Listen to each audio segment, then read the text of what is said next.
ഇതിൽ നിന്ന് അവന്റെ പടം മാത്രം വെട്ടിയെടുത്ത് കുറച്ച് കോപ്പികൾ എടുക്കണം. യെസ്.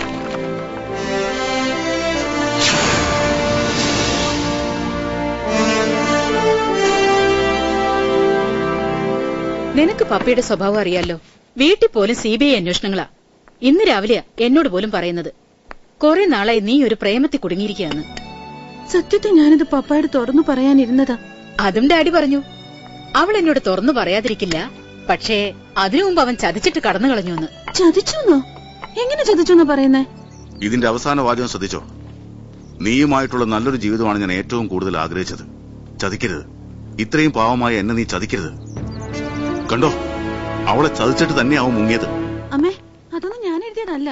എന്റെ കൂടെ വർക്ക് ചെയ്തിരുന്ന ഡോക്ടർ ശാരി എഴുതിയതാ. നീ അല്ലാതെ ആരെങ്കിലും ആ കവറോട് വെച്ചിട്ട് പോവോ? ഇനിയിപ്പൊ അതൊന്നും വിശദീകരിച്ചിട്ട് കാര്യമില്ല. ഡാഡി അതൊന്നും കണക്കിലെടുക്കില്ല. അവനോട് കുറച്ചു ദിവസത്തേക്ക് ഡാഡിയുടെ കണ്ണെത്താ ദൂരത്തേക്ക് മാറി നിൽക്കാൻ പറയണം. അദ്ദേഹത്തിന്റെ കൈ കിട്ടിയ എന്താ ഉണ്ടാവും അറിയാലോ. പിന്നെ അവൻ ഒരിക്കലും പുറലോകം കാണില്ല.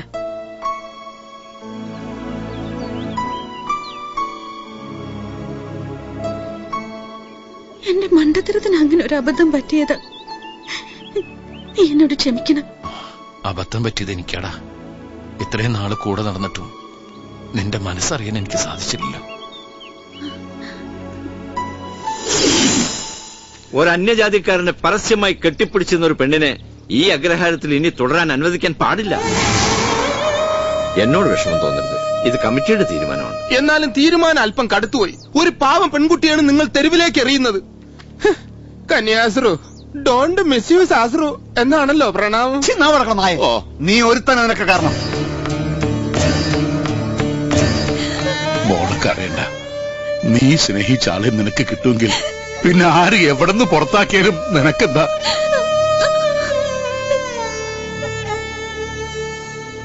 കണ്ട, വട്ടാണെങ്കിൽ അളിയന് വിവരമുണ്ട്.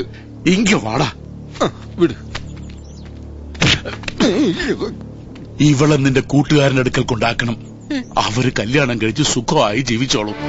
എന്താ, സമ്മതമാണോ? ഇനി ആ കല്യാണം നടന്നില്ലെങ്കിൽ നിന്നെ ഞാൻ കൊല്ലും. അത്യാവശ്യം വട്ടുള്ളതുകൊണ്ട് എന്നെ ആരും ശിക്ഷിക്കയില്ല.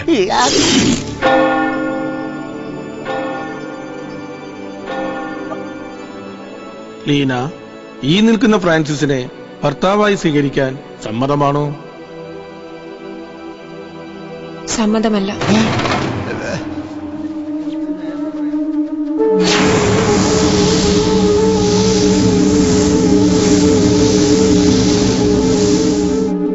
തെറ്റിപ്പോയച്ചോ.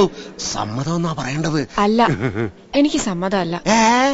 ആരുടെയെങ്കിലും നിർബന്ധത്തിലോ പരപ്രേരണയിലോ ആണോ കുട്ടി വന്നിരിക്കുന്നത്? അതെ. എന്നെ കല്യാണം കഴിപ്പിക്കാന്ന് വാക്ക് പറഞ്ഞ് എന്റെ അപ്പൻ ഒരാളെ കൊണ്ട് മതം മാറ്റിച്ചിട്ടുണ്ട്. എന്നിട്ട് അയാളെ ചതിച്ചുകൊണ്ടാണ് ഈ കല്യാണത്തിന് എന്നെ നിർബന്ധിച്ചത്.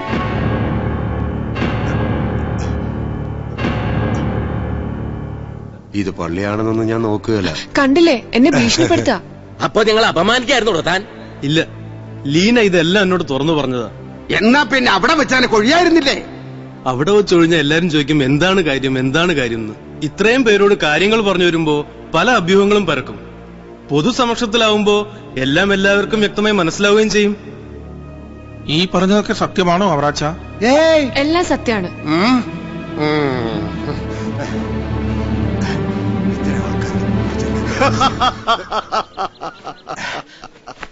ഇപ്പൊ എങ്ങനെയുണ്ടോ? തന്റെ വീട്ടിലും വെച്ച് നടത്തിയില്ലേ ഒരു മനസ്സമ്മതം? എന്റെ മകനെ തട്ടിക്കളയുമെന്ന് ഭീഷണിപ്പെടുത്തി അകത്ത് ഗുണ്ടകളെ നിർത്തി കല്യാണത്തിന് സമ്മതമല്ലെന്ന് ഈ കൊച്ചിനെ കൊണ്ട് താൻ പറയിച്ചു.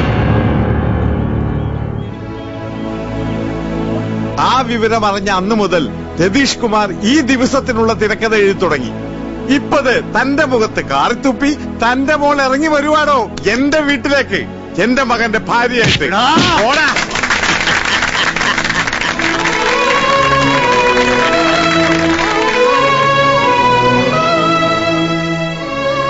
സിനിമയെ കിട്ടിയില്ലെങ്കിലും ജീവിതത്തിൽ ഒരു നല്ല ഡയലോഗ് തെറ്റിക്കാതെ പറയാൻ പറ്റി.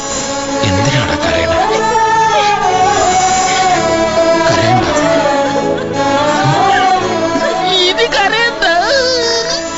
കരയണ്ട, എന്റെ മോളിനി കരയാൻ പാടില്ല. ചിരിക്കേ.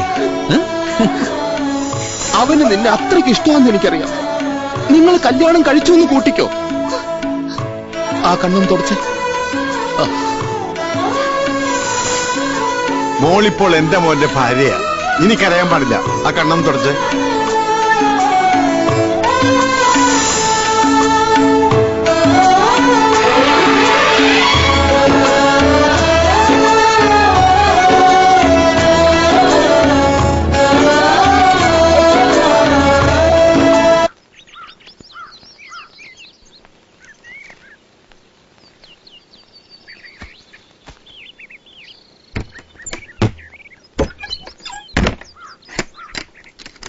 വാ മോളെ.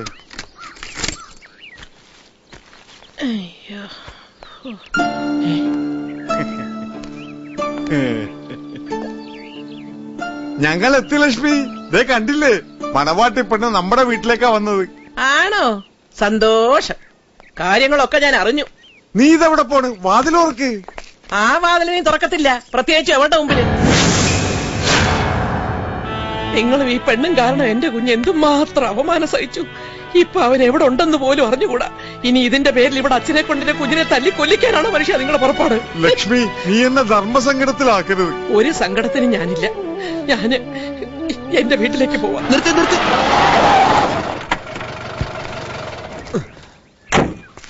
ഇവിടെയാണോ സുബ്രഹ്മണ്യയുടെ വീട്? അതെ. വണ്ടി അങ്ങോട്ട് ചെല്ലൂല. നിങ്ങൾ ഇവിടെ ഇരുന്നു, ഞാൻ ചെന്ന് ആദ്യം കാര്യം പറയട്ടെ. അവനിവിടെ ഉണ്ടായിരുന്നാ മതിയായിരുന്നു. നിങ്ങൾ വിളിച്ചിറക്കിക്കൊണ്ട് വന്നിട്ടുണ്ടെങ്കിൽ സ്വയം അതിനുള്ള പരിഹാരം ചെയ്യണം. എന്റെ മോന്റെ തലയെ കെട്ടിവെക്കാൻ ഞാൻ സമ്മതിക്കത്തില്ല. ലക്ഷ്മി, എന്തു പറ്റി ആശാനെ? നിനക്കെന്ത് പറ്റി? എനിക്ക് നല്ലോണം പറ്റി. കണ്ടില്ല, തന്നപ്പോ വാരി കോരി തന്നു. അതല്ല, ലീന എന്താ ഇവിടെ? എടാ, അവർ അച്ഛനോട് ഞാൻ പകരം വീട്ടി. എങ്ങനെ? മനുവിനെ മാത്രം കെട്ടുമെന്ന് അയാളുടെ മുഖത്ത് നോക്കി അവളെ കൊണ്ട് ഞാൻ പറയിപ്പിച്ചു. ഈശ്വര, ഗോളില്ലാത്ത പോസ്റ്റിൽ രണ്ടാമത്തെ ഗോളും അടിച്ചല്ലോ. മനു എവിടെയുണ്ടെന്ന് നിനക്കറിയോ? ഇല്ല, അവനെ തിരക്കാൻ ഞാനും നടക്കുന്നത്. അവന് കിട്ടിയ ഉടനെ വിവരം അറിയിക്കണം. ആശ മിക്കവാറും വിവരം അറിയുന്ന ലക്ഷണമുണ്ട്. എന്താ? പെട്ടെന്ന് അറിയിക്കാന്ന് പറഞ്ഞതാ. ഇനി ആ കല്യാണം നടന്നില്ലെങ്കിൽ നിങ്ങൾ ഞാൻ കൊല്ലും. ആശാൻ ആ പെണ്ണിനെ അവനെ ഏൽപ്പിക്കും മുമ്പ് ഞാൻ ഈ പെണ്ണിനെ അവനെ ഏൽപ്പിച്ചില്ലെങ്കിൽ എന്റെ കാര്യം പോക്ക. ആശാനെ കൊന്ന വേറെ ആശാനെ കിട്ടും, എന്നെ കൊന്ന വേറെ എന്നെ കിട്ടില്ലല്ലോ. എന്താ സുബ്രഹ്മണ്യം കണ്ടില്ലേ? ഇല്ല. ഇതാ നിന്റെ കൂടെ ഞങ്ങൾ ഇറങ്ങി തിരിച്ചത്. പക്ഷെ ഞാൻ അവനെ കണ്ടുപിടിക്കും. അവൻ ഏത് നരകത്തിലായാലും കേരള വണ്ടിയിലെ.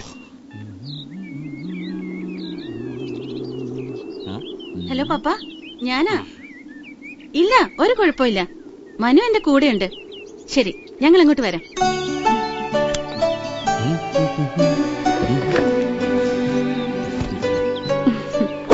എന്താ നിന്റെ അച്ഛനെന്നെ കാണാൻ തിടുക്കായി? ഇതൊരു സാധാരണ അച്ഛനല്ല മോനെ. മനസ്സിലൊന്ന്, സംസാരിക്കുന്നതൊന്ന്, പ്രവർത്തിക്കുന്നത് വേറൊന്നും. എത്ര ഒന്നുണ്ടെങ്കിലും എന്റെ മുമ്പിൽ അതൊന്നുമല്ല. Give me 2 days. നിന്റെ അച്ഛൻ എന്റെ ഈ പോക്കറ്റിൽ കിടക്കും. Wait and see.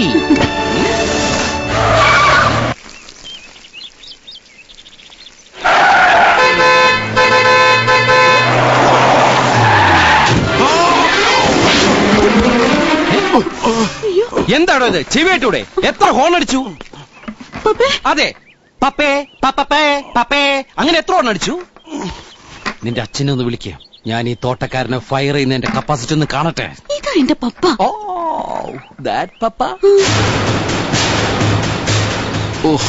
ഈശ്വര, പോക്കറ്റിലാക്കാൻ വന്നിട്ട് ബക്കറ്റിലാക്കിയല്ലോ. പപ്പ, ഇതാ മനു. ഹായ് ഹായ് പപ്പ. സോറി പപ്പ. നിന്റെ അച്ഛനൊരു പാന്റ് ഷർട്ട് ഇട്ടൊന്ന് ചെടി അടിച്ചൂടായിരുന്നോ?